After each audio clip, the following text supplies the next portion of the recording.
Hey everyone, today we're going to talk about credit unions and cross-collateralization clauses. I'm sure that's going to trip me up, so I'm sure you want to stay tuned and watch that tongue twister get messed up. My name is Norman Douglas. I own the Kansas Bankruptcy Center located here in Wichita, Kansas.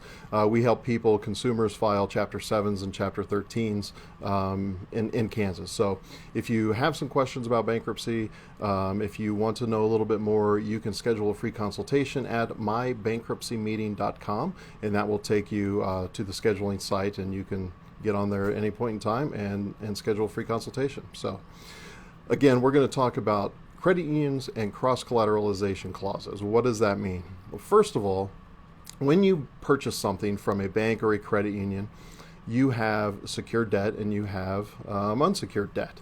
If you have a vehicle, you have a house, something of that nature, that is considered a secured debt.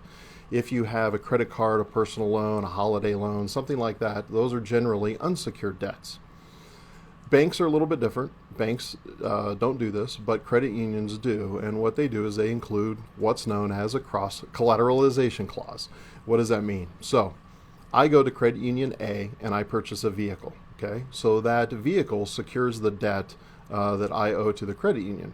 So say I buy a car for $10,000 and I owe the credit union $10,000. And then over here, the credit union gives me a personal loan, or the credit union gives me a credit card, and say I owe them $10,000 on those two things, a $5,000 on the credit card, $5,000 on the personal loan.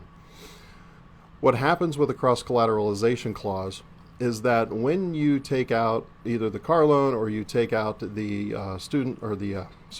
the credit card or the personal loan, they will typically have this clause in there. Not all the time, but most of the time they do. And they don't really point it out to you. This is why I'm giving the video.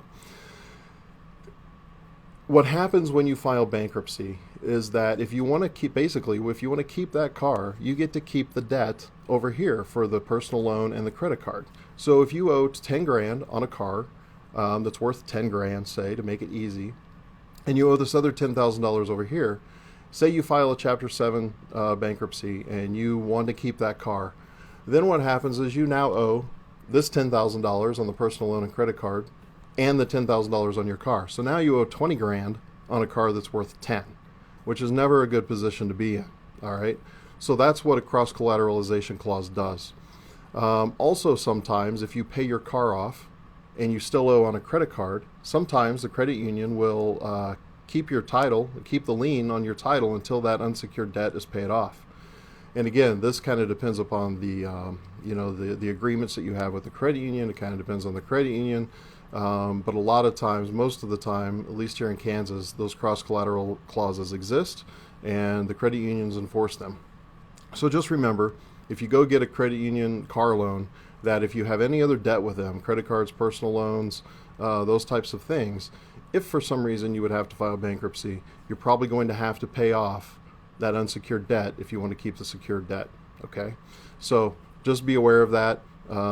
Again, sometimes it's not a big deal, but it can be in a bankruptcy, especially when you have multiple items. So if you have a family, if you're married and you have 2 cars and you have a boat and you have a motorcycle and you have a credit card and you have a personal loan, and then the coronavirus happens and you're not working and you can't afford all of this stuff, the issue becomes is that if you want to keep that car, if you want to keep a car out of all of that, generally you get to keep whatever debt is left over from that unsecured debt as well. So keep that in mind as you go forward. If you have any questions, like I said, my name is Norman Douglas. I own the Kansas Bankruptcy Center located in Wichita, Kansas. We file bankruptcies in Kansas in Chapter 7 and Chapter 13 for consumers. So go to mybankruptcymeeting.com and you can schedule a free consultation if you'd like to learn more. Talk to you later. Bye.